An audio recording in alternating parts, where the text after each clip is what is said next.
ਅੱਜ ਬਹੁਤ ਵੱਡੀ ਖੁਸ਼ਖਬਰੀ ਆ ਸਾਰਿਆਂ ਦੋਸਤਾਂ ਨੂੰ ਸੁਣਾਉਣਾ ਚਾਹੁੰਦਾ। ਤੀਜੀ ਵੱਡੀ ਪੰਜਾਬੀ ਦੀ ਕਾਨਫਰੰਸ ਹੋਣ ਵਾਸਤੇ ਲਾਹੌਰ ਜਾ ਰਹੀ ਆ ਤੇ ਉਹਦੇ ਵਿੱਚ ਮੈਂ ਬਹੁਤ ਸਾਰੀਆਂ ਵੀਡੀਓ ਪਹਿਲੇ ਵੀ ਲਾ ਚੁੱਕਿਆ ਔਰ ਮੈਂ ਇਹ ਗੱਲ ਕਹੀ ਸੀ ਕਿ ਜਿੰਨਾ ਦੇਸ਼ ਦੀ ਸੇਵਾ ਵਕਾਰ ਭਿੰਡਰ ਨੇ ਕੀਤੀ ਆ ਹੜ੍ਹਾਂ ਦੇ ਵਿੱਚ ਤੇ ਉਹਨੂੰ ਅਵਾਰਡ ਤੋਂ ਨਵਾਜ਼ਣਾ ਚਾਹੀਦਾ ਜਿੰਨੀ ਉਹਨੇ ਖਿਦਮਤ ਕੀਤੀ ਹੈ।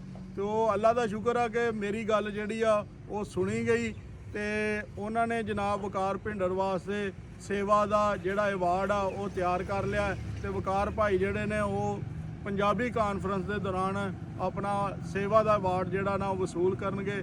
ਤੇ ਤੁਹਾਡੇ ਸਾਰਿਆਂ ਦੀ ਦੋਸਤਾਂ ਦੀਆਂ ਮੁਹੱਬਤਾਂ ਚਾਹਤਾਂ ਦੀ ਵਜ੍ਹਾ ਤੋਂ ਔਰ ਜਿਹੜੀਆਂ ਤੁਸੀਂ ਦੁਆਵਾਂ ਕੀਤੀਆਂ, ਜਿਹੜੀ ਤੁਸੀਂ ਰਿਕੁਐਸਟ ਭਿਜਵਾਈ, ਉਹਦੇ ਮੁਤਾਬਕ ਤੁਸੀਂ ਲੋਕਾਂ ਨੇ ਬਹੁਤ ਮੇਰਾ ਵੀ ਮਾਣ ਵਧਾਇਆ ਤੇ ਵੀਡੀਓ ਨੂੰ ਜ਼ਿਆਦਾ ਤੋਂ ਜ਼ਿਆਦਾ ਸ਼ੇਅਰ ਕੀਤਾ ਤੇ ਆਲਾ ਹਕਾਮ ਤੱਕ ਗੱਲ ਪਹੁੰਚੀ ਆ।